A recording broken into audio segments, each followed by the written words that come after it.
The spit hit her face at exactly 2:47 in the afternoon. Maria Hernandez stood beside table 9's ceramic coffee pot, steady in her right hand despite the warm saliva now running down her left cheek.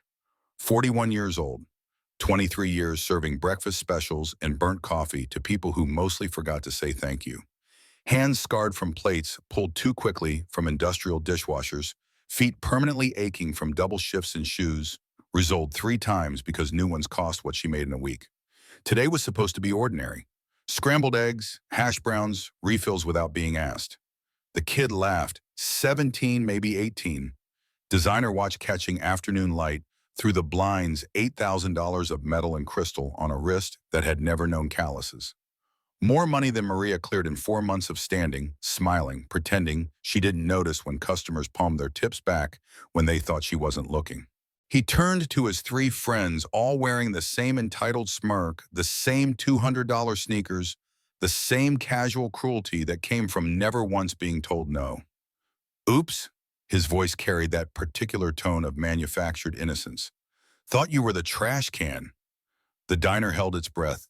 14 customers, various stages of lunch forks suspended between plate and mouth. The jukebox in the corner seemed to sense the moment, letting Conway Twitty fade into silence. Even the fluorescent lights appeared to dim, as if embarrassed to witness what poverty looked like when stripped of its last shred of dignity. But 50 feet away through the plate glass window streaked with yesterday's rain, 6 men had just dismounted their motorcycles. They'd seen everything. Marcus Thompson adjusted his sunglasses with hands that trembled, not from age, though 62 years had weathered him considerably, but from rage that built slow and volcanic in men who'd learned patience through desert combat. 6'4", 240 pounds of muscle gone slightly soft around the edges, but still capable of considerable violence when necessity demanded. His braided gray beard held flecks of motor oil he'd never quite scrubbed out after 40 years of mechanical work. Desert Storm veteran. Purple Heart recipient. He'd watched brothers die in sand that got into everything, including the wounds that killed them. The sight of that woman standing there, spit sliding down her face, reminded him why he'd stopped believing in the fundamental goodness of humanity somewhere between Kuwait City and the long ride home. David Williams stood beside him, 58 years old, and carrying Vietnam in every careful movement. Former combat medic. He'd held intestines inside men whose names he still remembered, had whispered lies about survival to soldiers who were already corpses that just hadn't stopped breathing yet. 2 tours. Came home to a sister who looked at him with something between pride and fear, never quite sure which version of her brother had returned. The woman in the diner, her humiliation visible even through dirty glass, looked exactly like his sister had looked the day before she swallowed her father's sleeping pills and stopped looking at anything at all. Jack Morrison removed his sunglasses slowly, deliberately, the way men who've perfected violence as a language tend to move when deciding whether to speak. 68 years old, president of the Hells Angels Riverside chapter for the past 12 years, member for 34. Marine Corps 2 tours Vietnam, honorable discharge with a chest full of medals he kept in a shoebox under his bed because wearing them felt like bragging about surviving when better men hadn't. The scar down his left cheek, shrapnel from a mortar round in 1971, still ached when pressure systems moved through his own personal weather prediction system, written in tissue that had healed wrong. His right forearm bore a red bandana faded to pink in places tied tight enough to restrict blood flow slightly. He touched it now, unconscious ritual, performed 100 times daily. Sergeant Matthew Collins had worn that bandana. Collins, 26 years old from Tupelo, Mississippi, who sang Johnny Cash off-key and could field strip an M16 blindfolded. Collins, who'd taken 3 rounds, meant for a 19-year-old private named Jack Morrison during a firefight outside Da Nang. Collins, whose last words delivered through blood-frothed lips, while Jack applied pressure to wounds no amount of pressure would save, had been simple. Make it mean something, kid. 50 years of trying. 50 years of wondering if anything he'd done since that humid April morning had justified the air he kept breathing while Collins rotted in Mississippi soil. Boys. Jack's voice carried the particular quiet of men who'd learned that real authority never needed volume.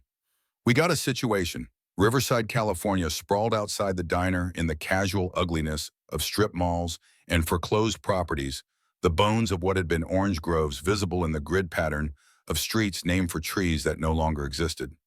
The diner occupied a corner lot on Magnolia Avenue Retro by accident, rather than designs still sporting chrome fixtures from 1987 when Maria had started working there at 18.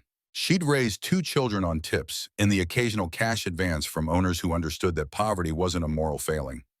Her husband Carlos had died in Fallujah 2005 IED that turned his Humvee into abstract art composed of metal and biology. She'd been alone since, which wasn't quite true. Alone suggested an absence when what she felt was more like being surrounded by ghosts she couldn't afford to acknowledge because grief was a luxury for people with savings accounts. The Brotherhood knew her story because the Brotherhood made it their business to know the stories of people who showed up. 23 years of coffee that arrived black with one sugar for Bear, always hot, never asking why he came in at 4:30 every morning when nightmares made sleep impossible. 23 years of Doc's usual wheat toast dry orange juice sitting in the same booth where he could watch the door because some instincts from Hugh never quite faded. 23 years of never once commenting on the patches stitched to their leather vests, never calling them a gang. When the news ran another story about motorcycle violence, never looking away when the rest of the world decided that men who chose two wheels and brotherhood over conventional society must be monsters. Family doesn't have to be blood. Collins used to say that between hands of poker played with cigarettes as currency. It's who shows up when the world goes to hell. Maria had shown up for them for 23 years, one mediocre cup of coffee at a time. The mathematics of reciprocity demanded payment. What happened next would shatter a billionaire's carefully constructed empire, resurrect a woman's dignity from the floor of a diner that smelled like grease and broken dreams, and prove that some debts exist in currencies that money has never learned to speak. This is the story of how a 7-year-old girl wearing her dead father's jacket, a Brotherhood of Men's society, had written off as outlaws, and a waitress who'd never once given up taught an entire town what honor actually looks like when stripped of its marketing department. It started with spit on a Tuesday afternoon in September. Jack stood first, knees protesting slightly because 68 came with an itemized list of grievances the body delivered daily. The other 5 rose in synchronized movement muscle memory from decades of riding and formation, translating seamlessly to walking with purpose across cracked linoleum. Their boots created a rhythm 6 men 12 feet percussion section for whatever came next. The diner's 14 other customers suddenly discovered urgent reasons to study their plates with archaeological intensity. The jukebox remained silent, as if even machinery understood that some moments demanded witness rather than soundtrack. Table 9 occupied the corner near the kitchen, prime real estate for kids who wanted to be seen.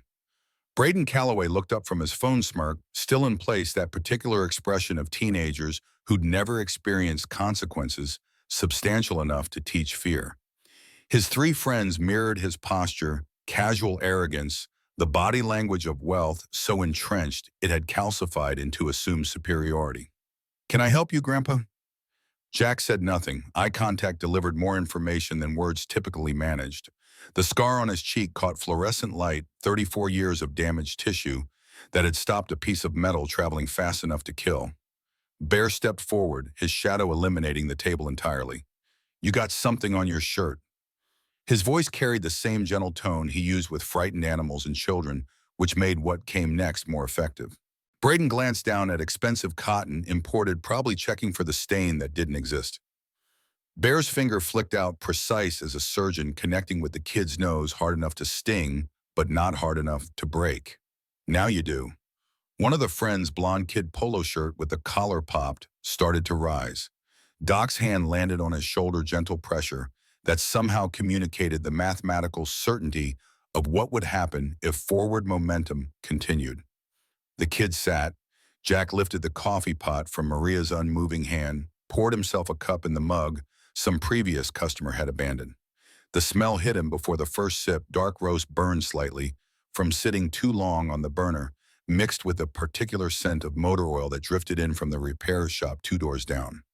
Smells like safety, like the particular combination of working-class survival that had defined his entire adult life. The taste was terrible, honestly, but that wasn't the point. "Maria, you okay?" Her hand remained on her cheek, fingers spreading the moisture rather than wiping it away, as if she couldn't quite believe the evidence of what had happened. "I'm fine, Jack." "No." The word landed flat, factual. "You're not." His mind slipped without permission, muscle memory of trauma that never quite healed. The coffee smell became something else, somewhere else, became humid air thick enough to chew, and the particular stink of a Vietnamese village where an American soldier had just spit in an old woman's face because she'd offered water in a cup he'd deemed insufficiently clean. Sergeant Collins had stepped forward then too. Apologize. The soldier had been young, 18, maybe farm kid from Nebraska or Kansas somewhere flat where people didn't look like the woman in front of him. She's just a Collins had punched him. Single strike, broken jaw in 3 places. The sound of impact had echoed off concrete walls the French had built decades earlier for purposes no one quite remembered. We don't do that. Collins' voice had been quiet, educational, rather than angry, the tone of a man explaining mathematical principles that should have been self-evident. We don't disrespect people who can't fight back. That's the line between us and what we're supposed to be fighting. You cross it, you're not one of us anymore. 2 weeks later, Collins had taken rounds meant for Private Jack Morrison, had died in stages over 17 minutes, long enough to deliver last words, but not long enough for the medevac that was always 5 minutes out. Make it mean something, kid. Jack touched the bandana. Collins's blood now faded to brownish stains that 50 years of desert sun hadn't quite eliminated. Some debts can only be paid in blood, the first truth Collins had taught him, though understanding had taken decades. The diner door opened with the brass bell that announced every arrival since 1973. A child entered, maybe 7, swimming in a military jacket, size for a man, desert camouflage pattern that identified era and branch without needing explanation. Dirty sneakers 2 sizes too large, laces double knotted to keep them attached. She held a photograph creased from repeated folding, holding it up to each occupied booth with the methodical determination of someone who'd performed this ritual many times before. Have you seen my daddy? Emma Carter followed 10 seconds behind, 29 years old, but carrying 40 in the dark circles under her eyes, in the particular exhaustion that came from poverty's compound interest. Her clothes were clean, but worn past the point where any amount of washing could restore them to presentable. She'd been pretty once, probably before life had sanded that away in favor of functionality. Lily, baby, I told you to wait in the car. But Mama, the nice man at the gas station, said sometimes veterans eat at diners. The child's voice carried hope that adults had long since traded for realism. Emma registered the 6 bikers currently surrounding Table 9, with the particular fear of women who'd learned that men in leather could mean violence. Her hand shot out, grabbing for her daughter's shoulder protective instinct, overriding everything else. Jack saw the photograph in the girl's hand. Ma'am, may I see that? Emma hesitated. Calculation visible in the pause was cooperation safer than refusal. Did this man represent threat or something else? How did mothers make these decisions when every choice carried potentially catastrophic consequences? She nodded, releasing the photo. Jack studied it. Marine captain dress blues, American flag backdrop, the standard portrait they took before deployment in case coffins came home and families needed something to put beside them during services. Captain James Carter, 32 years old, Iraq, 2006. Jack had seen thousands of these photos, enough to recognize the particular smile men wore when they knew cameras were preserving them for widows. I know this man. The words emerged before calculation caught them. The child's jacket exhaled when she moved, releasing scents of gun oil and sand particles that had embedded themselves in desert camouflage during tours that ended in folded flags and 21-gun salutes. Jack's olfactory memory snapped him backward. Afghanistan, Iraq, different wars, but identical smells, the particular combination of military-issue fabric in environments where humans had no business surviving. That's your daddy's jacket. Lily nodded, fingers touching the name tape stitched above the breast pocket. Carter. He went away when I was 2. Mama says he's in heaven, but I think maybe he's just lost. Doc moved then, lowering himself to the child's eye level with the careful precision of large men who'd learned that children needed adults to make themselves smaller to achieve trust. 6'2", a former combat medic, folding himself into a crouch that his knees would complain about later. My sister wore my jacket too. His voice carried gravel, decades of cigarettes and screaming orders over artillery fire. After I came back from Vietnam, made her feel safe. Did she find her way home? Doc's eyes reflected something between memory and active wound. She didn't. But that's why I help people now, so other people's sisters can find their way home. The girl processed this with the particular solemnity children brought to conversations about loss they didn't quite understand yet. Children see what adults miss. Collins again. His voice arriving unbidden across 50 years observation he'd made about a Vietnamese kid who'd warned them about a tripwire the adults had walked past. Braden Calloway had remained silent during this exchange, fear finally penetrating arrogance's armor. His voice emerged smaller than before. Do you know who my father is? Don't care. Jack didn't look at him. Vincent Calloway. Calloway Development Corporation. He owns half this city. You touch me, you're done. Bear laughed, genuine amusement at threats that assumed conventional consequences mattered. Kid, we've been done since before you were born. Doesn't scare us. My father will your father, Jack interrupted with the precision of a man who'd identified the actual problem. Raised you to spit on working people. That tells me everything I need to know about your father. Braden's phone buzzed. He glanced at the screen. His face executed a color change from entitled pink to genuine white that suggested consequences were arriving faster than expected. He's coming here. Now. Emma grabbed Lily's hand, maternal calculation, recalibrating threat assessments. We should go. Stay. Jack's tone carried more invitation than command. You're safe here. The past always catches up. Collins again. Different context but identical truth, wisdom delivered while cleaning weapons in a firebase that would be overrun 3 days later. Outside engines announced arrival before visual confirmation. 3 black SUVs, Escalades, probably tinted windows that cost extra, and announced that privacy was something money could purchase. They parked with the aggressive geometry of people who'd never questioned their right to occupy space. Vincent Calloway emerged from the center vehicle, 52 years old, tailored suit that cost $3,000 grooming that required a standing appointment with stylists who charged by the hour. 6 security personnel followed, private contractors who'd learned violence in official context before transitioning to whoever paid better. They moved with the practiced coordination of men who'd worked together long enough to develop nonverbal communication. Vincent entered the diner like a man who owned it, which wasn't metaphor, he did own it, or rather owned the property, and was currently pursuing eviction proceedings against Maria because the corner lot had been appraised for development at values that required removal of anyone currently occupying square footage. There's been a misunderstanding. His voice carried practiced reasonableness, the tone of men who'd learned that civility was more effective than aggression for getting what they wanted. No misunderstanding. Jack remained seated, coffee cup still in hand. Your son spit on this woman. Vincent's eyes flicked toward Maria, assessment rather than acknowledgement, calculating value in the same way he evaluated property's current worth versus potential return on investment. I'll compensate her. What's appropriate? 500, 1,000. The diner held 14 breaths. Even the kitchen had gone silent. Cook and dishwasher invisible behind their window, but certainly listening. Maria's voice emerged smaller than it should have been, dignity eroded by years of understanding that survival sometimes required accepting less than you deserved. I don't want your money. Everyone wants money. Vincent delivered this factual observation rather than insult. Not everyone. Jack set the coffee cup down with deliberate care. Vincent retrieved his phone designer case that probably cost more than Maria's monthly rent, made a call with the casual authority of men accustomed to having requests fulfilled immediately. Yes, it's me. I need a favor. 6 motorcycles, Rosie's Diner, Magnolia Avenue. Pause while someone responded. I want them off the road.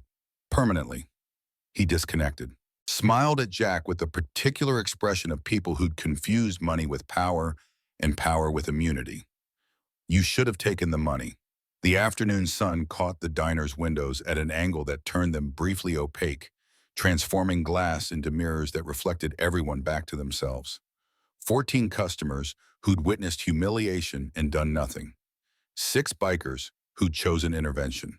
1 waitress whose dignity had been treated as disposable. 1 billionaire who'd just ordered violence with the same casual tone he probably used for dinner reservations. 1 mother and daughter who'd walked into this completely by accident, but were now entangled in consequences they couldn't possibly have anticipated. The Escalades departed, black paint and chrome catching light like promises of violence yet to arrive. Bear moved to the window, watching them leave. He just put a hit on us. I know. Jack stood, joints protesting the movement. 68 wasn't old by modern standards, but it was old enough that getting shot at felt like something he should have graduated beyond. Emma's voice carried the particular panic of mothers who'd spent their entire lives trying to insulate their children from exactly this kind of danger. You should leave. Get somewhere safe. Jack looked at her with the patience of men who'd stopped running from threats around the same time they'd stopped believing in safety as a permanent condition. Ma'am, we don't leave. That's not what we do. Doc checked the parking lot through blinds that had been broken since '93. We've got maybe an hour before whoever Vincent called shows up. Then we use the hour. Jack reached for his phone contacts list, full of names like Ghost and Razor and Snake Road names that replaced birth certificates in communities where chosen identity mattered more than inherited. Emma lowered herself into the nearest booth, pulling Lily close. The child still held the photograph of Captain James Carter, creased paper that represented every conversation she'd never have, every moment of father-daughter connection that had been terminated by explosive devices planted by people who'd never met her father, but had decided his death served purposes they considered important. Your father. Jack addressed Lily directly, kneeling with the same careful precision Doc had demonstrated earlier. Captain James Carter. I served with his unit. Different deployment, but we crossed paths at Camp Pendleton, 2005. Good man, taught hand-to-hand combat, saved 3 Marines when his convoy was hit. You knew my daddy? I did, sweetheart. He was brave. Like you. How do you know I'm brave? Because you're looking for him. That takes courage. Jack extended his hand, palm up, invitation rather than demand. Lily placed her smaller hand in his contrast, visible in the scarred tissue of fingers that had been broken and healed wrong multiple times in calluses from decades of gripping motorcycle throttles and motor oil ground into creases that no amount of scrubbing eliminated. Her fingers were small, perfect, unmarked by any labor more strenuous than holding crayons. The juxtaposition represented everything: really innocence meeting experience, hope, encountering reality, a child who still believed her father might come home, touching the hand of a man who knew exactly why Captain James Carter never would. Outside, a different kind of engine announced arrival. Not the refined purr of Escalades, but the distinctive rumble of motorcycles, multiple bikes moving in formation. The sound built like approaching weather vibration preceding visibility. 12 bikes pulled into the parking lot, then 20, then 30. Then more until 50 motorcycles occupied every available space, chrome and leather, and men who'd received phone calls that communicated everything necessary without requiring extensive explanation. Alice Cooper emerged from a Road King 54 years old Vietnam vet's daughter mechanic, who could rebuild engines blindfolded and had earned respect in a community that didn't typically grant it to women. Raymond Williams dismounted a Heritage Softail 67 years old club founder, Korean War veteran, cane visible in the saddlebag but walking without it today because some situations required projecting strength regardless of physical reality. Tommy Rodriguez Ghost, in all contexts that mattered, moved with the particular silence of former Marine Scout snipers 60 years old but still capable of covering ground without disturbing grass. Jack briefed them in the parking lot afternoon sun, creating shadows that made everyone look simultaneously younger and older. Vincent Calloway just put a price on our heads. We've got a woman and a 7-year-old under our protection. Calloway's son assaulted one of our own. This ends tonight. Snake stepped forward, cane finally visible, leaning on it with the unconscious weight of men who'd earned their injuries doing things they'd been ordered to do in places they'd been ordered to go. Rules of engagement. We don't start fights. Jack's voice carried the particular authority of men who'd internalized military hierarchies so thoroughly that civilian life never quite erased it. But we sure as hell finish them. Every man has 2 deaths. Snake delivered this unprompted wisdom accumulated over 67 years of watching people disappear in various ways. When he stops breathing and when his name is spoken for the last time, we make sure the names that matter keep getting spoken. Ghost addressed the tactical situation with the efficiency of someone who'd spent decades reducing complex scenarios to essential elements. If I were Calloway's guy, I'd hit the bikes while we were distracted. Cut brake lines, loosen lug nuts, sabotage when we're not looking. So we give him the opportunity. Jack's tactical mind had never really retired despite civilian clothes. And we catch him in the act. The plan formed with the organic efficiency of people who'd worked together long enough that explicit coordination wasn't always necessary. Move all bikes to Fairmont Park, leave them apparently unguarded Brotherhood positions in concealment around perimeter. Wait for saboteur to appear, capture him, extract information about who sent him and what larger plan involved. Emma's voice carried the particular tone of people watching their reality spiral into territory they'd never anticipated. This is insane. Doc's response emerged mild factual. Ma'am, we've done insane. This is just Tuesday. They began preparing checking weapons that weren't technically legal, but were certainly practical coordinating positions, establishing communication protocols using hand signals that predated cell phones and would persist after electromagnetic pulses rendered technology useless. Bear approached Emma, who'd remained in the booth with Lily, both of them watching through windows as the parking lot transformed into something between military staging area and family reunion. You and your daughter need to come with us. If Vincent is willing to kill us, he won't hesitate with witnesses. I don't even know you. Emma's objection carried less conviction than it should have, fear eroding certainty. You don't have to know us. Bear's voice maintained the gentle register he used with frightened creatures. You just have to trust that we protect our own. And right now, you're our own. Brotherhood means nobody gets left behind. Another Collins observation delivered during a firefight, when extraction looked unlikely, and leaving wounded became a possibility they'd refused to consider. Jack had carried those words across 50 years, applied them to contexts Collins had never imagined, watched them become foundation for a life built on principles that conventional society considered outdated. As they loaded Lily into Bear's truck, modified F-150 reinforced suspension to handle weight custom paint job that had cost more than the vehicle, the child stopped, pointed across the street with the particular certainty of people who'd noticed what others missed. Mama, that man is watching us. Everyone turned. Gray Nissan Altima late model, tinted windows that weren't quite dark enough to hide the occupant. Tyler Mason sat visible in the driver's seat, 27 years old, carrying the particular look of men who'd made terrible decisions and were currently calculating whether doubling down might somehow lead to different outcomes than the trajectory suggested. He registered their attention, made eye contact with Jack across 50 yards of asphalt and afternoon sun, then drove away, not speeding exactly, but moving with the urgency of people who had decided that remaining in place constituted greater risk than leaving. He knows we know. Bear stated the obvious because sometimes obvious things required verbal confirmation. Snake's question emerged before the Altima had fully cleared the intersection. Then why would he still? Jack's phone rang, interrupting speculation. Unknown number, which meant either spam or someone who had his contact information but hadn't been saved. He answered on speaker, holding it where everyone could hear. Vincent Calloway's voice carried through tinny speakers with the particular audio quality of expensive phones on decent networks. I have a counteroffer. Give me the waitress and the woman with the child. I'll leave you alone. Why them? Because they're witnesses. Vincent delivered this as though explaining simple mathematics to students struggling with basic concepts. And witnesses are problematic. Not happening. Jack kept his voice level, refusing to grant satisfaction of knowing the threat had landed. Then I'm afraid this will get very ugly, very fast. Pause, deliberate, timed for maximum impact. And the child. Well, collateral damage is such an unfortunate phrase, isn't it? The call disconnected. 50 bikers stood in afternoon sun that suddenly felt colder than September in California should feel.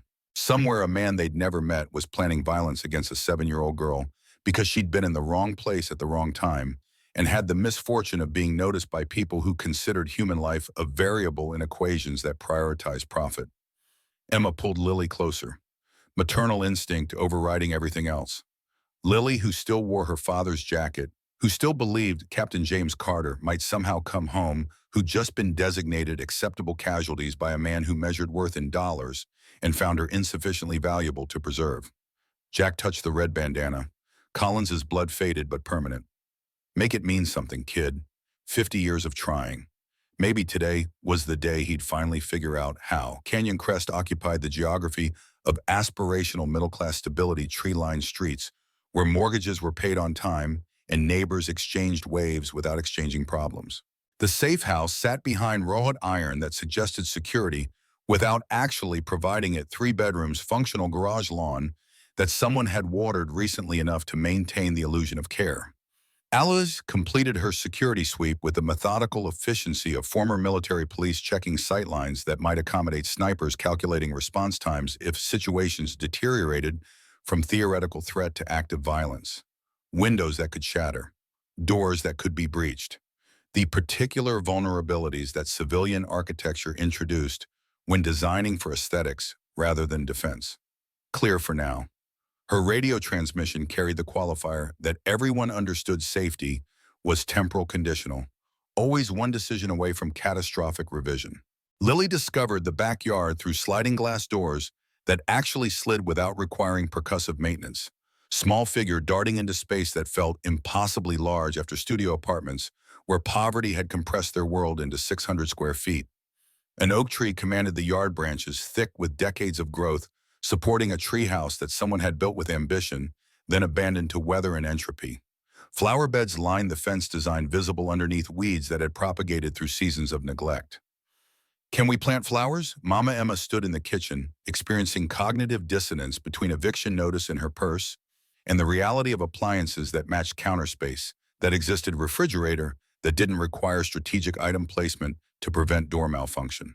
The transition felt too sudden, too complete, brains struggling to accept that circumstances could improve this dramatically within hours of being their worst. Baby, I don't think we're staying long enough to. Snake interrupted from the doorway. 67 years leaning on his cane with weight that suggested Korean War shrapnel had compounded over decades into chronic pain that had become background noise he'd stopped mentioning. Plant the flowers, kid. We'll make sure they grow. Something structural failed inside Emma. Not dramatically, no cinematic breakdown with musical accompaniment, just the quiet collapse of whatever internal architecture had been holding her upright through 18 months of cascading catastrophe. She sat on kitchen tile that was actually cleaned recently, mopped by people whose business this wasn't, except they'd made it their business, and cried with the particular exhaustion of people who'd been functioning on willpower that had finally exceeded sustainable limits. Maria knelt beside her, 41 years old and carrying 23 years of waitressing, in knees that protested weather changes and backs that ached when standing too long. She pulled Emma close, maternal instinct transcending the fact they'd met 6 hours ago, understanding that some connections didn't require duration to achieve depth. Mihija, you've been carrying this alone too long. Let us help. I don't know how to let people help. Emma's confession emerged muffled against Maria's shoulder, admission that felt simultaneously shameful and liberating, acknowledging weakness she'd been trained to hide because poverty punished vulnerability. You start by saying yes, wisdom delivered without judgment, the kind of truth that people who'd survived their own catastrophes could offer to people currently drowning. Outside, motorcycles arrived and departed with rhythmic precision shift changes executed with military timing that suggested decades of coordinated operations. Every 2 hours, engines announced new guardians departing protectors. Marcus replacing Ghost, Razor replacing Ace. Brotherhood demonstrating that protection was verb requiring continuous present tense rather than past accomplishment. Lily stood at her bedroom window, actual bedroom, with door that closed privacy that had been theoretical in studio apartments, watching the rotation with fascination that gradually evolved into understanding beyond her years. It sounds like a heartbeat, Mama. Small palms pressed against glass that didn't rattle in its frame. Like we're inside something alive that's protecting us. The metaphor settled into Emma's chest, child's observation capturing truth that literal description couldn't achieve. They were inside something alive, this brotherhood, that operated according to principles she didn't fully understand, but was beginning to trust that measured loyalty in actions rather than words that had decided a waitress's dignity and a child's safety mattered more than avoiding conflict with billionaires who collected judges, like other people collected stamps. 20 miles south, Tyler Mason occupied his studio apartment, $1,200 monthly, for water pressure suggesting Eisenhower-era plumbing, and neighbors whose arguments provided soundtrack for insomnia that had become chronic. Past due notices covered his counter in geological stratification, each layer representing a system he had failed to satisfy. Electricity, threatening disconnection water, already shut off twice, credit cards accumulating interest at rates that transformed manageable debt into mathematical impossibility. The photograph on his nightstand showed younger Tyler beside a woman whose smile suggested she'd believed in futures that actually arrived. Sarah Mason dead 3 years, cancer metastasizing faster than insurance approval processes, leaving Tyler with medical bills that bankruptcy couldn't quite eliminate, and grief that nothing addressed at all. His phone vibrated. Chad Carter contacts saved without last name, because Tyler understood instinctively that this association required plausible deniability if situations deteriorated into legal consequences. Target expanded. Chad's voice carried casual authority of people who'd never personally experienced consequences substantial enough to teach fear. Calloway wants the woman and kid, too. Tyler's stomach executed maneuvers suggesting his body understood moral boundaries his conscious mind had been negotiating around. I signed up for bikes, not people. Price just went up to 30 grand. Pause, emphasis, incoming. And he's not asking.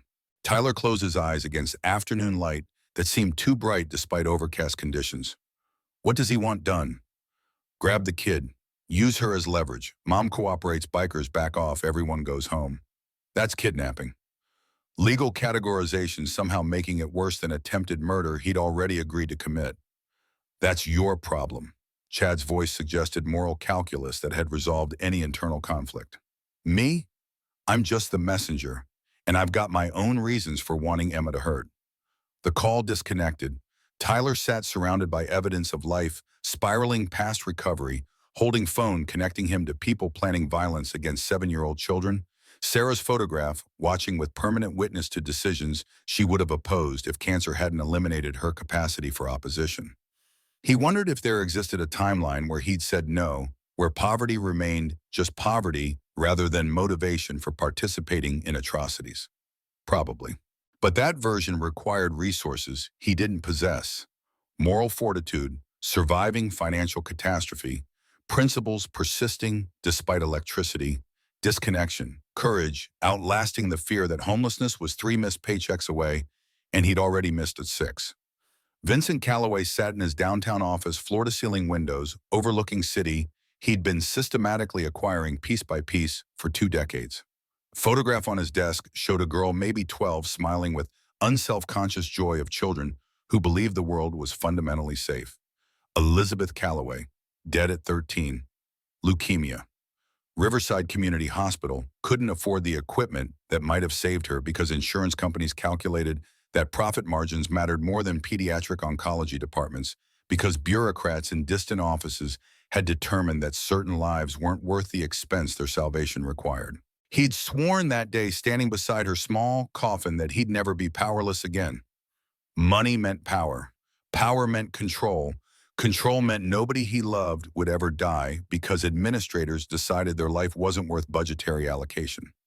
10 years later, he'd built an empire, owned hospitals, sold medical equipment at prices that made him wealthy, while theoretically saving lives insurance companies deemed expendable.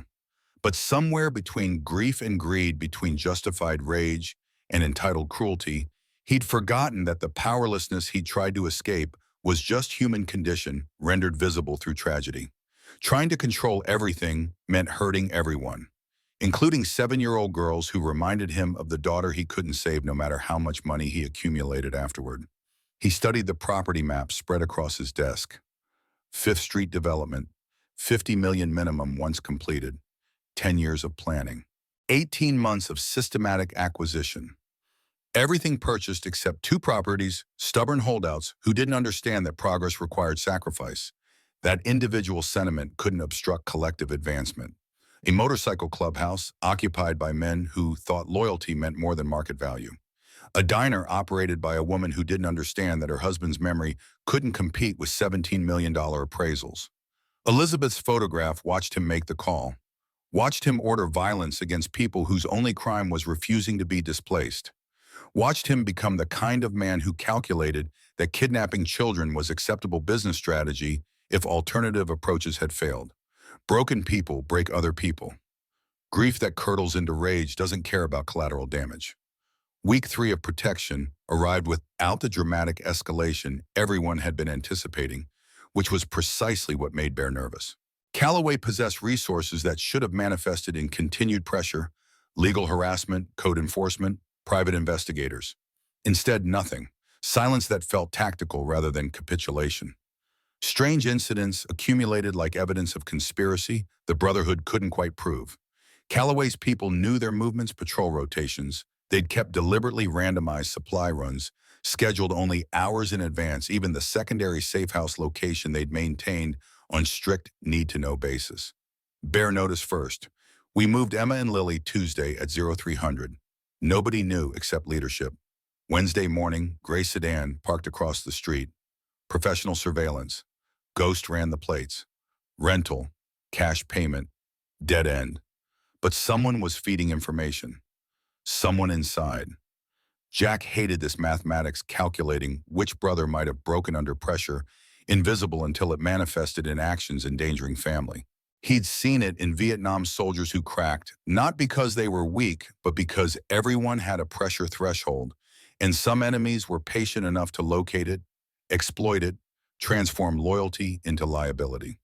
Snake's contact at First Riverside Bank called with information he shouldn't have been sharing, but loyalty operated outside regulations sometimes. You got a member named Tommy Hayes T-Bone. Jack's stomach executed maneuvers suggesting his body understood before conscious mind caught up. 3 months ago, he took a loan from a lender we flagged for organized crime connections. $15,000. Interest rate that doubles principal every 6 months. He's drowning. Mathematics was simple once revealed. T-Bone, 25, youngest member, desperate to prove himself worthy of patch, he wore with pride that had obscured desperation. T-Bone, who'd mentioned gambling debts casually enough that everyone assumed he was managing them.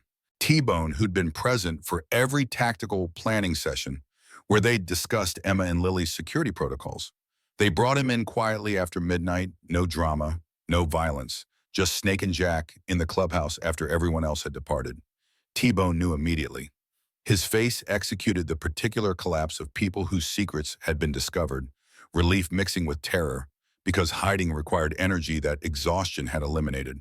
How much did Calloway pay you? His voice remained level educational rather than accusatory. 10,000. T-Bone's words emerged barely audible. He said he just wanted to know schedules. Said nobody would get hurt. Said it was about property, about business, nothing personal. Snake's disappointment cut deeper than anger would have. You put a woman and child at risk. You betrayed brothers who would have helped you if you just asked. That's the part I don't understand. Why didn't you ask? I was ashamed. T-Bone's tears were genuine but insufficient for redemption. The debts, the calls, the threats about what they'd do if I didn't pay. I panicked, made the worst decision, kept making it because I didn't know how to stop. Jack thought about Collins, about the young private who'd stolen from the company fund to send money home to his sick mother. Collins had discovered it, given the kid a choice: confess and accept consequences, or live, being the man who stole from brothers. The kid had confessed, had faced court-martial, had served time, had eventually become one of the finest NCOs Jack ever served with because he'd learned that redemption required accountability first, that shortcuts through guilt led nowhere worth going. You're done here. Jack's voice carried finality that allowed no negotiation. We're not going to hurt you. You're young. You made a terrible choice, but you're expelled. Turn in your patch. You're no longer one of us. T-Bone removed his vest with shaking hands, the cut he'd been so proud to earn 6 months ago, now representing worst mistake of his life, symbol of belonging transformed into evidence of betrayal. I'm sorry. His voice broke completely. I'm so sorry. Sorry doesn't unring bells. Snake accepted the vest with the sadness of men who'd seen too many good people make irreversible mistakes. But maybe sorry can start you toward being someone different, someone better. That's up to you now. After T-Bone left, Jack made necessary calls. Safe houses compromised. Move Emma and Lily. Different location. Nobody knows where except me, Snake and Bear. New rotation, new protocols. We start over. Brotherhood means nobody gets left behind, but sometimes brotherhood meant removing someone before they could inflict additional damage, before weakness became a weapon that enemies could use to destroy everyone. The principle was older than Collins, older than Marines, ancient as human cooperation itself. Trust was oxygen for organizations built on loyalty. Betray that trust, suffocate the whole body. Snake's forensic accountant finished his analysis 2 days after T-Bone's expulsion. Former club member who'd gone legitimate but still owed Snake his life from an incident 20 years ago that nobody discussed but everyone remembered. CPA who specialized in corporate malfeasance, who understood that numbers told stories that press releases deliberately obscured. He spread property maps across the table, red markers highlighting acquisitions Callaway Development had made over 5 years. Pattern emerged like conspiracy rendered visual systematic, purchasing that suggested strategic intent rather than opportunistic expansion. Look at this city block. His finger traced 5th Street between Magnolia and Arlington. Callaway owns everything except 2 properties. The accountant tapped twice. Your clubhouse. And Maria's diner.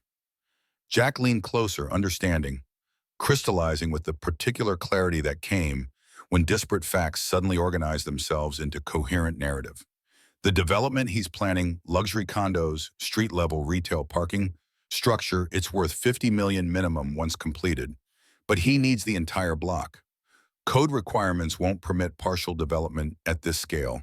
2 holdouts are killing the whole project. Bear's expression darkened with recognition. So attacking us wasn't just about the clubhouse.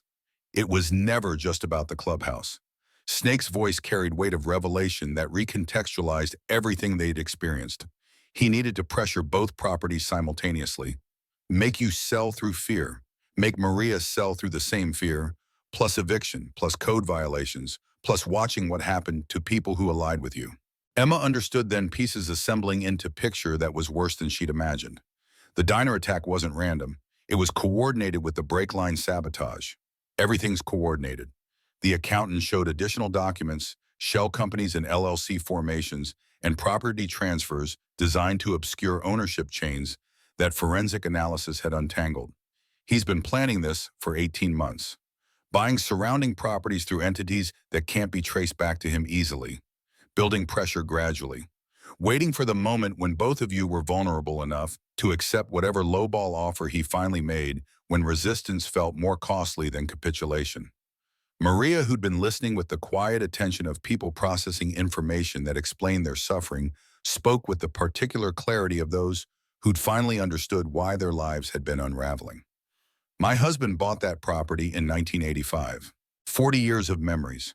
He thought I'd always be safe there, thought he was giving me security that couldn't be taken away. You will be safe. Jack's conviction didn't require volume to communicate certainty, because Callaway just made a mistake. He spread his attention between 2 targets, which means we know exactly what he wants. And we're going to make sure he never gets it. Midnight approached Fairmount Park with the inevitable progress of celestial mechanics indifferent to human drama unfolding beneath rotating stars. 60 motorcycles occupied parking lot in formation, suggesting random arrangement, but actually representing tactical positioning. Ghost had designed escape routes, considered defensive, capabilities, maximized fields of fire, calculated for scenarios everyone hoped wouldn't manifest, but experience suggested might. Ghost occupied his tree, former Marine Scout sniper, demonstrating that 60 years hadn't entirely eliminated capabilities acquired through training that had cost taxpayers substantial investment. Bear monitored from panel van electronics that casual observers would assume represented fishing equipment rather than the surveillance systems the title didn't advertise. Doc positioned himself behind restrooms angles, providing clear sight lines to motorcycles while maintaining cover sufficient to survive initial contact if situations deteriorated into violence. Emma had insisted on coming, despite Jack's objections that were more paternal than tactical maternal need to witness, overriding reasonable arguments about safety. Lily occupied Bear's truck, supposedly sleeping, but actually watching through windows with alertness of children who'd learned that adult promises of safety sometimes failed to account for reality's capacity for catastrophic revision. Tyler arrived at 12:43 a.m., gray Nissan Altima blending into traffic the way he tried to blend into life, unremarkable, forgettable human equivalent of beige paint and standard options. He parked 300 yards distant approach on foot, with bag containing tools that hardware stores sold without requiring explanation of intended use. Night air carried autumn's first suggestions, temperature dropping toward levels that would require jackets by dawn. Tyler's breath created small clouds, visible evidence of respiration that seemed too loud in silence that magnified every sound into potential alarm. He reached the first motorcycle, knelt with deliberate movements of someone following instructions received from people who understood mechanical sabotage. Wire cutters emerged from the bag, jaws capable of severing brake lines with pressure, requiring both hands and commitment that apparently Tyler possessed despite moral reservations his bank account had overridden. Lily saw him from the truck, small face pressed against glass, recognition, instant despite darkness and distance. The bad man is here. Her whisper carried to Bear, who occupied driver's seat with the stillness of large men who'd learned patience through contexts where movement meant death. Bear transmitted via radio voice, subvocal, barely audible, even to himself. Kid spotted him, 20 yards from the Softail. Jack watched through binoculars that had seen service in 3 wars across 4 decades, optics identifying threats from distances where human eyes registered only landscape. Not yet. Need him on at least 3 bikes to make charges stick. Tyler moved to second motorcycle confidence building the way it did when people committed to courses of action that initially terrified them when moral boundaries became obstacles to overcome rather than limits to respect. Brake lines separated under his cutters, fluid leaking onto asphalt in patterns moonlight transformed into abstract art composed of mechanical failure and human choice. Third bike. Tyler's movements accelerated nervousness manifesting in decreased precision, checking phone with frequency, suggesting anxiety about timelines or discovery, or both. Lily couldn't maintain stillness against pressure of knowing something terrible was happening and possessing capacity to stop it. She opened truck door before Bear could react, small body moving with decision speed that adults had trained out of themselves through years of learning that intervention carried costs that safety-first instincts couldn't justify. Emma's voice cut through darkness with particular terror of mothers watching children run toward danger. Lily, no. The child's warning emerged clear, despite her size, despite fear that should have paralyzed vocal cords, despite every reasonable instinct suggesting silence constituted safety. Don't start your bikes, don't start your bikes. Tyler spun wire cutter still in hand, face registering calculation about whether completion was possible or flight represented better odds. He saw the small girl, saw bikers emerging from concealment like violence materializing from shadow convergence, that his peripheral vision registered as overwhelming force. Ran with desperate speed of people who understood that capture meant consequences they'd avoided contemplating during planning phases. Bear's tackle was gentle by his standards, violent by objective measurement, 240 pounds of former linebacker making contact with 160 pounds of saboteur who'd never played contact sports, whose experience with physical confrontation was theoretical rather than practical. Tyler hit pavement with impact that would generate bruises mapping the encounter for weeks afterward, pain that would serve as extended reminder of the night he'd chosen money over morality and had lost both. Jack approached without hurry, 68 years moving with confidence, of men who'd survived situations considerably more dangerous than parking lot confrontations with amateur criminals. You want to tell us who sent you, or do we call the police right now? Tyler's terror manifested in speech bypassing strategic consideration, survival instinct overriding whatever loyalty $15,000 had purchased. Vincent Calloway paid me 15 grand. I swear I didn't know about the kid thing until tonight. That was Chad's. He stopped, facial expressions suggesting he'd recognize error mid-sentence, understanding, arriving too late to prevent disclosure that would have consequences he couldn't calculate, but suspected were substantial. Emma had been standing near the truck, maternal relief at Lily's safety, giving way to processing Tyler's words, with the slow horror of people realizing their past was more complicated than they'd understood. Chad, who Tyler desperate, calculating that complete cooperation might generate mercy he didn't deserve but desperately needed.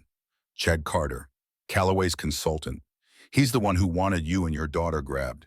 Said he had personal reasons. Said you deserved to suffer. The parking lot held its breath. 60 bikers, one terrified saboteur, one mother whose world had just reconfigured around information, transforming past into light and present into nightmares she couldn't have anticipated. Emma's voice emerged, small, child-sized regression to vulnerability she'd spent years hardening against. Chad Carter is my ex-husband, Lily's adoptive father. Jack's expression shifted, recalibration visible in the way facts he'd been told suddenly didn't align with reality being revealed. Wait, I thought Captain James Carter was Lily's biological father. Emma's words arrived with mechanical precision of people reciting trauma they'd processed inadequately. He was killed in Fallujah when I was 3 months pregnant. Never met his daughter. Chad married me when Lily was 1 year old. Adopted her. I thought he was good. I thought her voice fractured against possibility she'd been avoiding since Tyler first mentioned the name. He's been working for the man trying to kill us this whole time, Lily had overheard, because children always overheard the things adults most wanted them to miss, because whispered conversations in parking lots carried farther than people realized, because 7-year-olds possessed hearing that adults had lost somewhere between childhood and strategic deafness. Daddy Chad is bad. The question landed with theological weight. Child's moral universe, reorganizing around revelation that the man who'd promised to be her father had instead chosen to participate in her potential murder for compensation. That probably seemed significant to him, but represented rounding error in budgets that wouldn't notice his absence. Jack knelt to Lily's level, making himself small for the second time in 12 hours, physical grammar, communicating respect, before words arrived. Sweetheart, sometimes adults make terrible choices. Doesn't mean they didn't love you once. Means they're broken in ways that make them hurt people. Broken things can be fixed. Lily delivered this with certainty of 7-year-olds who'd watched mothers repair torn clothes and broken toys, who understood damage as temporary rather than permanent condition. Jack thought about his own brokenness, about 50 years of trying to justify survival through service that never quite balanced equations written in Collins's blood. Sometimes, if they want to be, if they choose repair over staying broken. Children see what adults miss, prophecy manifesting again. Collins's observation proven across generations, wisdom outliving the man who'd first articulated it. Detective Morrison arrived with backup patrol cars containing officers who'd been briefed about situation and approached with careful tension of people who understood that bikers plus weapons plus midnight constituted volatile combinations regardless of who held moral high ground. Tyler was arrested, rights recited by officers who delivered phrases so many times they could do it unconsciously while thinking about overtime pay and shift-end routines. Morrison pulled Jack aside, voice low enough that only Brotherhood leadership heard. You know this just made you all targets, right? Calloway's going to escalate. This isn't over. Never thought it was.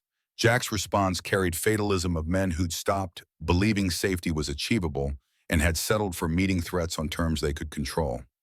Morrison's phone interrupted whatever wisdom he'd planned to deliver next, ringtone, cutting through night air with aggressive cheerfulness of default settings nobody bothered customizing. His expression during the call progressed through surprise towards something resembling dread face, reflecting bad news, getting worse, when, how many Jesus Christ? He disconnected, looking at Jack with particular expression of people delivering news they knew would be received poorly. Calloway just posted bail for 12 known associates. All have violent records. All just got released an hour ago. Bear stated obvious because sometimes tactical situations required verbal confirmation of what everyone had already concluded. He's assembling an army, and they're headed here. Morrison's pause carried weight of admitting law enforcement's limitations. Right now. I've got backup coming, but engine noise interrupted not motorcycles but SUVs and trucks convoy approaching with aggressive confidence of people who'd never been told no by anyone whose opinion they valued. Headlights appeared on access road, multiplying as vehicles joined formation. 6 became 12, became 20. Private security force assembled through cash payments to men whose resumes included dishonorable discharges and prison sentences that had temporarily interrupted but not concluded their careers in violence. Emma's phone rang. Unknown number. She'd stopped answering those after the threats, after Vincent's people had made clear that privacy was another casualty of standing up to money. But something made her answer. Instinct, maybe. Desperation for information. The particular hope that occasionally something unexpected might be good news rather than additional catastrophe. Emma, it's me. Don't hang up. Chad's voice hit her like physical impact. 18 months of silence, months of wondering if he was alive or dead, or just indifferent, and now he was calling from whatever life he'd built after deciding being Lily's father was less important than whatever Calloway paid. Her finger hovered over disconnect. Please, just listen. 30 seconds. Against judgment, against rage, against every reasonable instinct, she listened. Calloway knows about your plans. Whatever you're planning with the police with going public, he knows. He has someone in the DA's office feeding him information. Everything you think is secret, he's hearing about hours later. Why should I believe you? 'Cause Lily is still my daughter. Chad's voice broke on her name. I made terrible choices. I chose money over family. I convinced myself that Calloway's offer was just business, that feeding him information about your location wouldn't really hurt anyone. I was wrong about everything. Traffic noise and background, possibly payphone, because paranoia had become justified in worlds where billionaires assembled private armies to intimidate witnesses. He's planning to grab her tonight, before whatever you're planning tomorrow. Use her as leverage to force you to recant, to disappear, to make this whole thing go away. I can't stop him, but I can warn you, this doesn't make you a good person. Emma's words landed quiet, factual, rather than emotional. I know, but maybe it makes me slightly less terrible than I was an hour ago. Tell Jack to verify there is a leak in the DA's office. Junior prosecutor with gambling debts. Calloway owns him like he owned me. Like he owns everyone stupid enough to think his money doesn't come with strings that eventually strangle you. The call disconnected. Emma told Jack, who verified through Morrison within minutes there was indeed a leak. Junior prosecutor named Reynolds gambling debts to the same lenders who'd hooked T-Bone, who'd been feeding Calloway information about investigative timelines and tactical planning. They changed everything immediately. Different approach, different timeline, different location for whatever confrontation was now inevitable. Chad's warning had saved them. Didn't erase his betrayal, didn't restore him to father status, didn't make him worthy of Lily's trust or Emma's forgiveness, but maybe demonstrated that even broken people could choose one good thing when circumstances demanded it, that redemption didn't require being fixed completely, just being slightly less broken than yesterday. Vincent Calloway emerged from his Escalade 52 years old, suit crisp despite the hour grooming maintained, because $3,000 investments required upkeep even at 1 a.m. Especially at 1 a.m. when cameras were recording and live streams were broadcasting, and maintaining appearances was the last control he possessed over narrative spiraling past his ability to manage. The confrontation proceeded with the inevitability of storms building across horizons that meteorologists could predict but not prevent. Morrison attempted crowd control via loudspeaker, voice amplified, but authority somewhat theoretical when facing forces that didn't recognize his jurisdiction as superior to their employer's cash. Vincent's manufactured civility dissolved when he realized the trap had failed, when Tyler's arrest meant loose ends that couldn't be tied off cleanly, when public attention had transformed what should have been private business dispute into spectacle that algorithms were promoting to audiences hungry for narratives about power-confronting principle. His gun appeared licensed, legal, loaded weapon, transforming abstract power into immediate threat, desperation manifesting in decisions that would have consequences he couldn't calculate in the moment, but would spend years experiencing. He pointed it at Emma with shaking hands, pharmaceutical composure failing under pressure it had never been designed to withstand. You did this. His voice carried accusation that suggested he genuinely believed the problem was her resistance rather than his cruelty. You started this.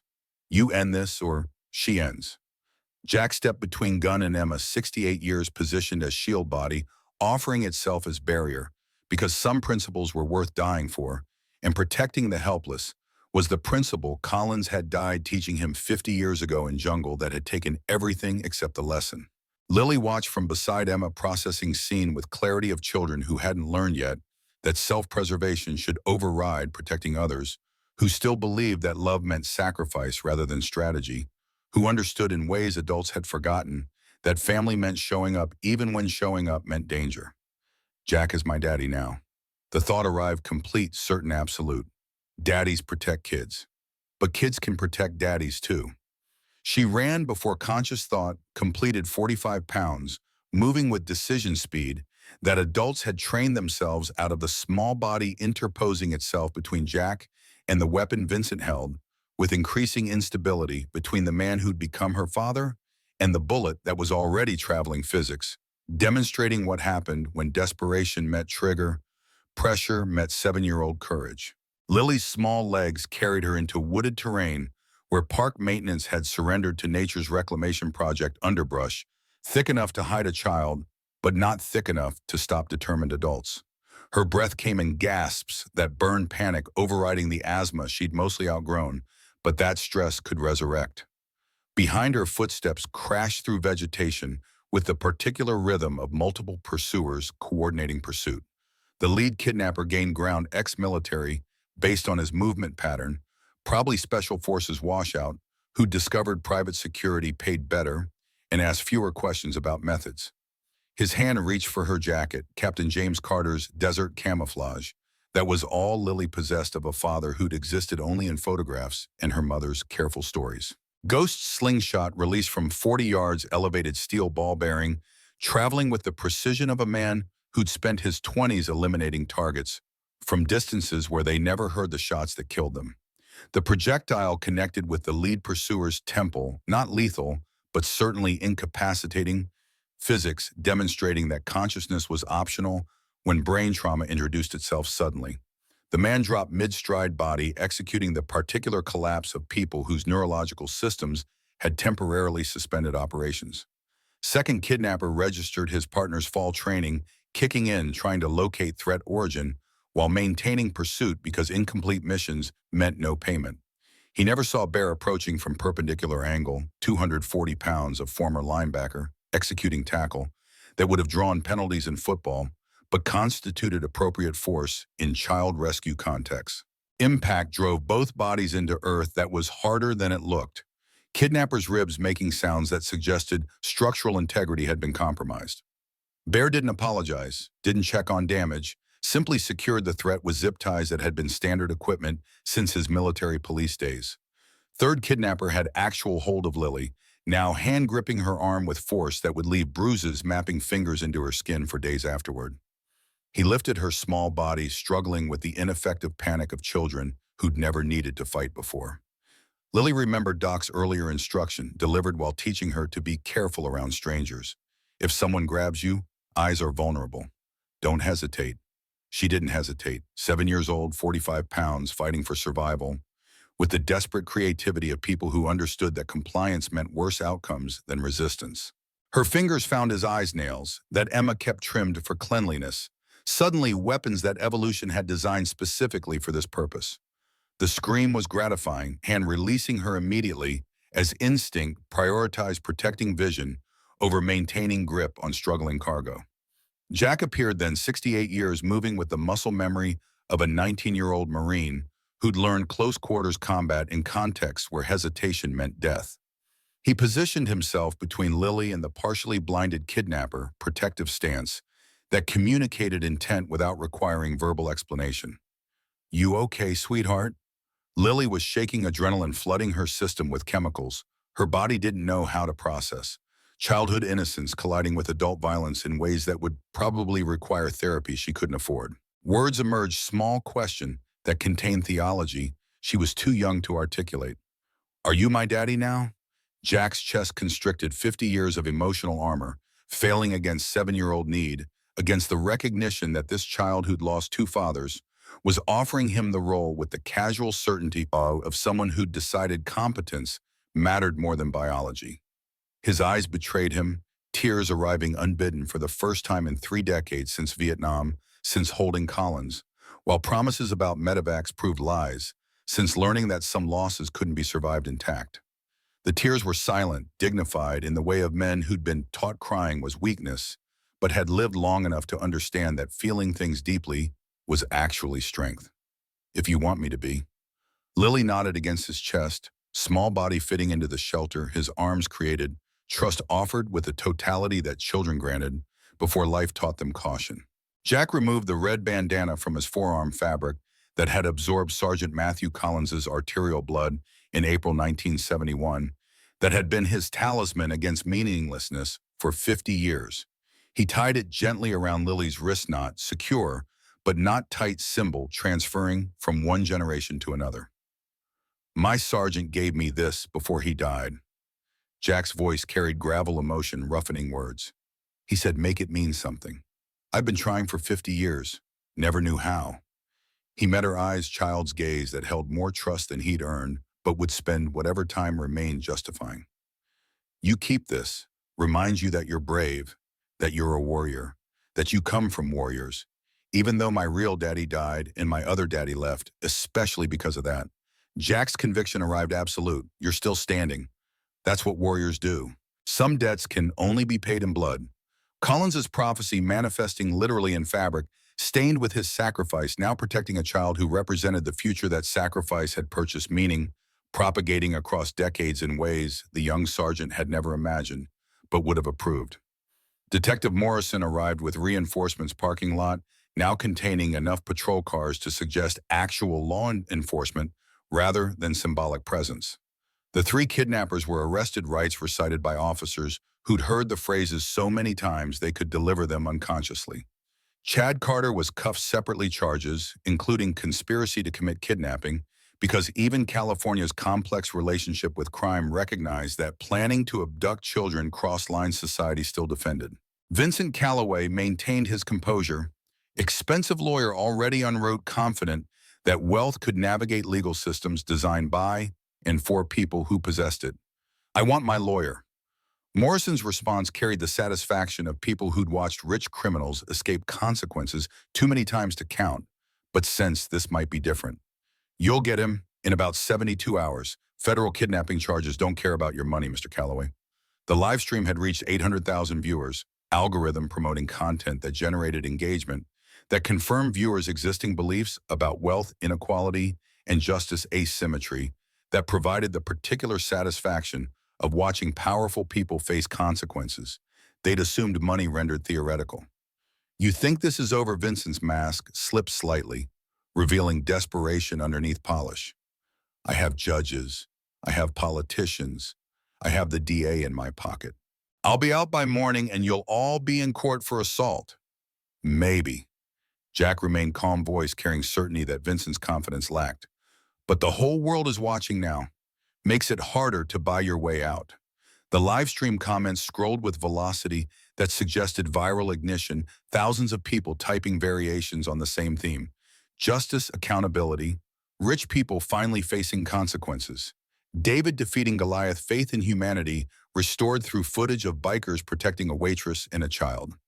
Vehicles began arriving from unexpected directions. Civilian trucks and sedans, families with children. People who'd been watching the live stream and decided witnessing mattered more than sleep. They emerged with the organic coordination of communities responding to crises, forming human barriers between Calloway's remaining security personnel and the Brotherhood. An elderly man approached Maria, 70-something, moving with the careful deliberation of people whose joints had calcified around decades of labor. You served me coffee every morning for 12 years. Never forgot I like it black with 1 sugar. Never made me feel less than because I'm a garbage man. A woman with 3 children clinging to her spoke next. Your diner has kids eat free on Sundays policy. My babies wouldn't have eaten some weeks without that. A construction worker still wearing his company shirt despite the hour. Calloway's development destroyed my neighborhood. Evicted my mother. I've been waiting for someone to stand up to him. They formed walls of bodies, unarmed civilians, positioning themselves between violence and the people they decided deserve protection, community, demonstrating that some bonds transcended the transactional relationships capitalism insisted were society's only authentic connections.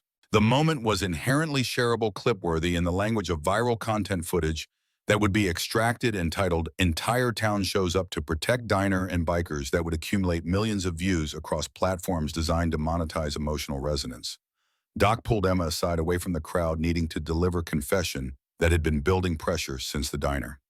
I need to tell you something about my sister.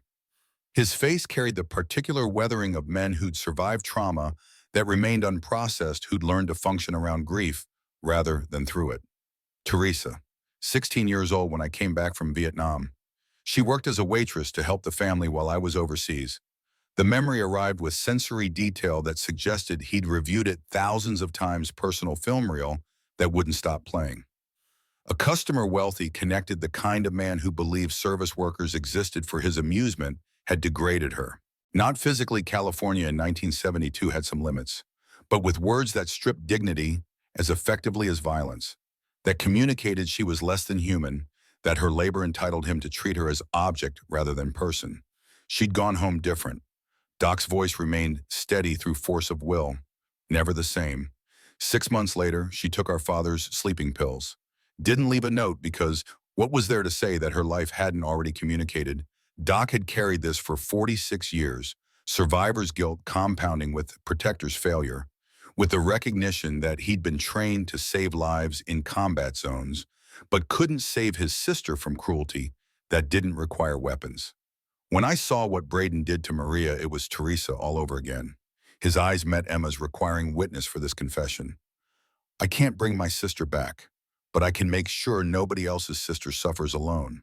Emma understood then that this had never been about them specifically, that their crisis had intersected with Doc's unfinished business, that the Brotherhood's response represented collective memory of every time they'd failed to protect someone, every moment they'd arrived too late, or not at all. Every instance where society had decided that some people's dignity was negotiable. So this was never just about us. It's always been about all of us. Doc's conviction was absolute. Every person who gets kicked when they're down, every kid who needs protection, every woman working 3 jobs and still getting treated like she's invisible.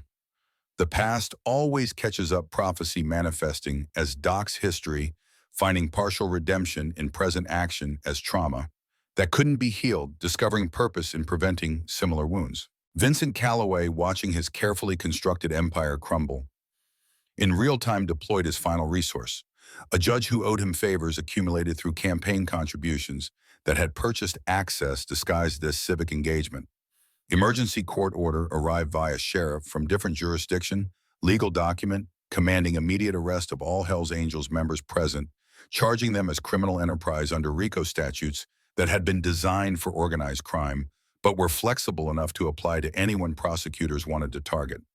The sheriff arrived, apologetic, decent man, forced to enforce laws he suspected were being weaponized for purposes that had nothing to do with public safety.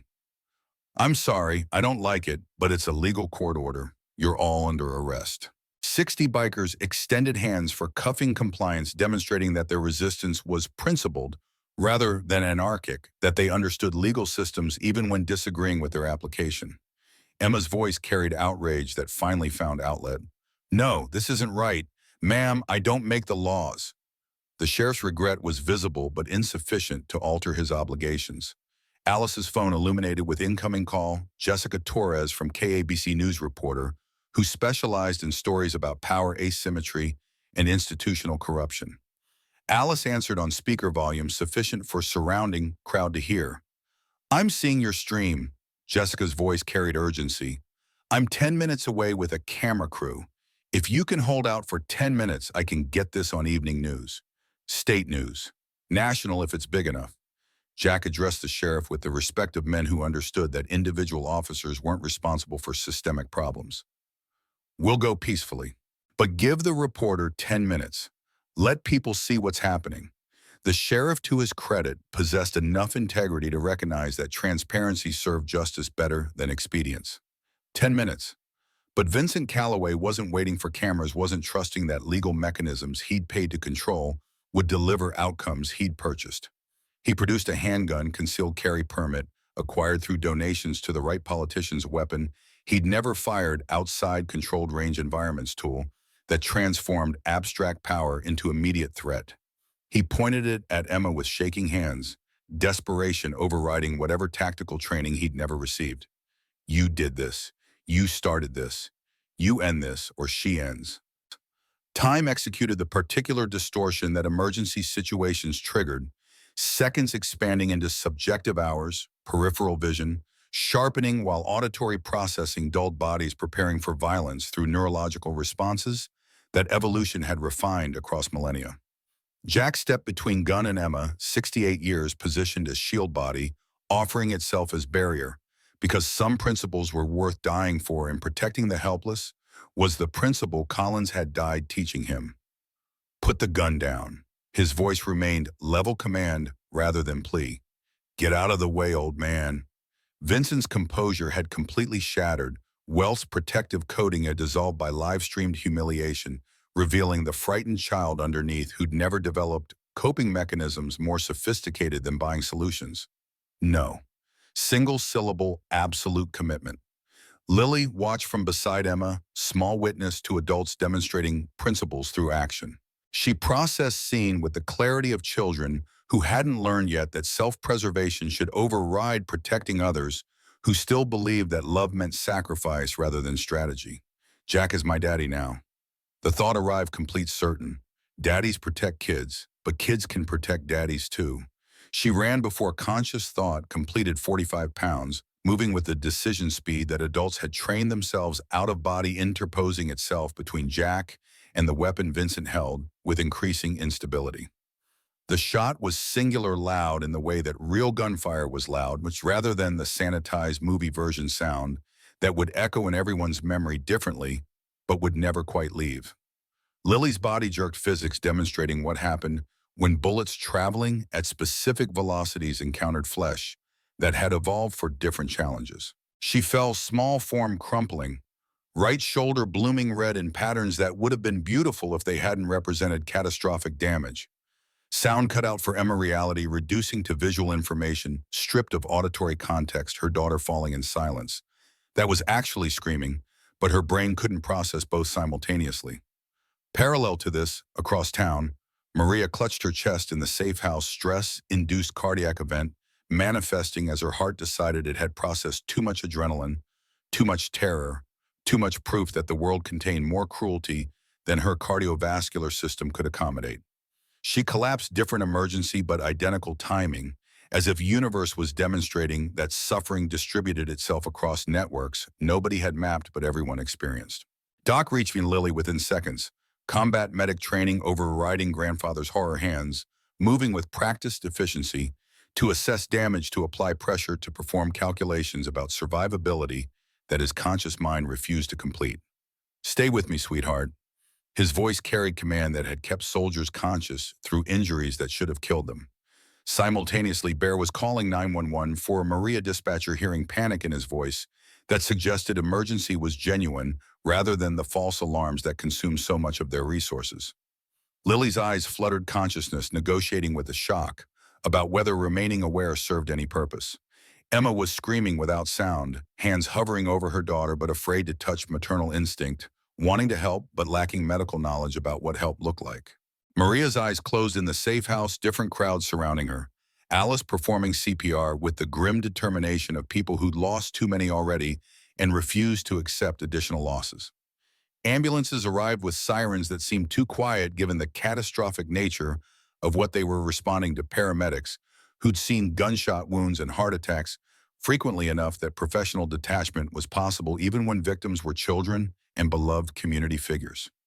Vincent Calloway stood holding the weapon registration, completing about what he'd done about the 7-year-old he'd shot on live stream, with over 1 million viewers watching, about the footage that would be preserved forever, that would define him more completely than any business achievement or philanthropic donation he'd ever made. "I didn't mean to." His voice was small child's excuse for adult crime. Jack tackled him without punching, simple restraint, until police could arrive, holding him down with the controlled violence of people who understood that revenge wouldn't restore what had been taken, but law might prevent additional harm. Jessica Torres' news crew arrived, cameras capturing Vincent's arrest, Chad being led away in handcuffs, bikers surrounding the ambulance containing Lily with protective formation that suggested military honor guard, community members weeping openly because a child had taken a bullet, and something about that transcended ideology into universal recognition of tragedy. Vincent Calloway was arrested for attempted murder of a minor, federal charges that eliminated bail possibility. Security personnel who'd been following his orders suddenly discovering they didn't know him well and had just been following employment contracts. The ambulances departed, one containing Lily with Emma and Jack, another containing Maria with several Brotherhood members. Sirens creating Doppler effects as they accelerated toward Riverside Community Hospital, where surgical teams were being assembled for emergencies that required immediate intervention or would result in deaths that everyone would remember as preventable. Riverside Community Hospital's waiting room filled with leather vests and people who smelled like motor oil and old coffee 60 bikers maintaining vigil with the silent intensity of people who'd learned patience through contexts where movement meant death. They didn't pray, most had abandoned that after experiences that suggested divine intervention was theoretical, but they were present, which was the secular equivalent. Lily underwent emergency surgery, bullet extraction from shoulder that had missed major arteries through luck that surgeons would later describe as miraculous, though they didn't believe in miracles. Touch and go meant exactly what it sounded like, consciousness touching survival before retreating toward death, then touching again, negotiations between biology and damage about whether continuing was viable. Maria's surgery was simultaneous, different floor, but identical urgency, cardiologists performing procedures that insurance would later question the necessity of, but that were currently preventing death from stress-induced cardiac event that had manifested as complete blockage requiring immediate stenting. A nurse brought Emma hot chocolate from the cafeteria, institutional version that bore no resemblance to Maria's preparation. It was watery, wrong, lacking cinnamon, and the particular care that transformed beverage into comfort. Emma tasted it and started crying, not because it was bad, but because it wasn't Maria's version, because she didn't know if Maria was alive, because her daughter was in surgery, and the last words Lily had heard from her adoptive father were that she didn't matter. The nurse recognized Maria's name when Emma mentioned it. She's my neighbor, watches my kids when I work doubles, never asks for payment, just does it because that's who she is. The community impact was visible even here in testimony from people whose lives Maria had touched through small acts that accumulated into large significance. Hours passed with the elastic quality of waiting rooms, time simultaneously dragging and racing seconds, feeling like hours, while hours compressed into moments. Jack sat beside Emma, not speaking because words were insufficient, just present because showing up was 90% of everything that mattered. The surgeon emerged, scrubbed, still bearing evidence of what surgery actually looked like rather than television's sanitized version. Lily Carter's family.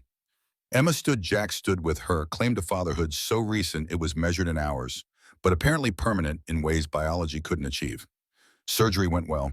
The surgeon's voice carried professional calm. Bullet missed major arteries. She'll need physical therapy, but she should make full recovery. She's asking for... He consulted notes, confusion visible. Daddy Jack, that's me, Jack's voice broke around the words.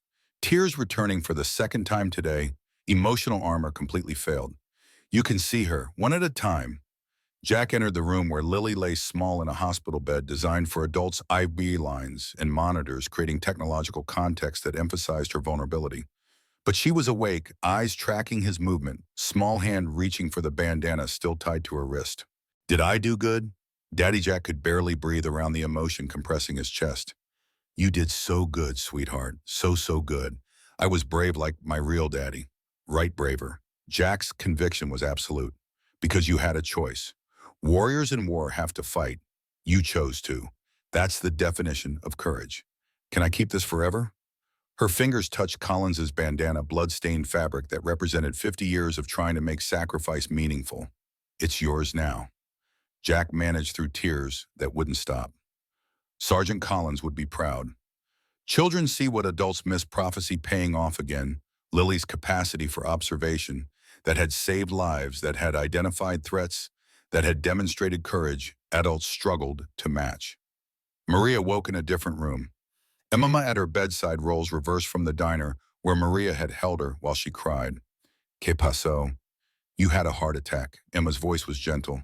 But you're okay. You're going to be okay. The diner, Maria's priorities remained consistent even post-cardiac event. Still standing, Emma smiled through exhaustion. Whole neighborhood is protecting it. Calloway's in jail. Federal charges. Maria's smile was weak but genuine. Good. That's good. Rest now. We'll handle everything. Maria's hand found Emma's. You are so much stronger than you know. I learned from the best. Emma's transformation was complete, victim's status discarded in favor of agency she discovered through crisis. 3 months later, Rosie's Diner reopened with renovations funded by community donations that had exceeded needs, equipment, upgraded structure, reinforced but aesthetic preserved. Same red vinyl booths, same checkered floor, same jukebox that played if you fed at quarters. Maria stood behind counter, recovered but different, carrying cardiac event as a reminder that life was finite and meaning required intentional creation. Emma worked beside her stable employment with benefits healthcare that covered Lily's physical therapy wages that permitted saving rather than just surviving. Lily sat at table 9 arm and sling that would be removed next week, still wearing her father's jacket. Though it was warm, still wearing the red bandana, though it was faded. She was drawing motorcycle small girl, large man, with facial scar labeled Our Family in 7-year-old handwriting. Jack entered movement slightly stiff because 68 had become 69, and age accumulated damage regardless of spirit. He sat beside her looking at the drawing. What are you working on? It's us. Lily showed him with pride. Our family. Jack's voice betrayed him again. Emotion that had been locked away for decades now arriving with regularity that it suggested permanent change. Yeah, kiddo, our family. The diner smelled like coffee and motor oil from bikes parked outside safety-rendered olfactory home, defined by scent that would forever mean protection. Everything had come full circle in ways that Collins's prophecy had suggested, but Jack had never quite believed debt paid in blood, that protected rather than destroyed meaning, created through sacrifice that saved rather than took. Brotherhood means nobody gets left behind, prophecy fulfilled through 3 months of protection that had cost them nothing they weren't willing to pay and had earned them family they'd never expected to gain. Title card appeared conceptual rather than literal. 10 years later, Lily Morrison stood at a podium, 17 years old, wearing Captain James Carter's jacket that finally fit properly, red bandana visible on her wrist, addressing high school auditorium filled with students and community members. My name is Lily Morrison. Yes, Morrison. I was adopted by the man who saved my life when I was 7. Jack sat in front row, 78 years old, gray in his beard, but still strong enough to ride, still wearing his cut, still touching the place where the bandana used to be before he'd given it to Lily. Today I'm announcing the Sergeant Matthew Collins Scholarship for children who've lost parents to war, violence, or abandonment. Full ride to college. Because everyone deserves a second chance. Applause filled the auditorium. Camera panned the audience. Maria, healthy running nonprofit that fed homeless veterans. Doc teaching first aid to underprivileged children. Bear walking with cane but never missing brotherhood meetings. Alice operating motorcycle repair school for at-risk youth. Jack's voice provided narration wisdom accumulated over 78 years. People ask what happened that night, if protecting a waitress and a little girl was worth the risk. And I tell them some debts can't be measured in money. Some fights are worth having, even if you might lose, because it's not about winning, it's about showing up. The final scene showed Table 9 at Rosie's Diner, brass plaque reading, "Reserved for the Brotherhood and anyone who needs protecting."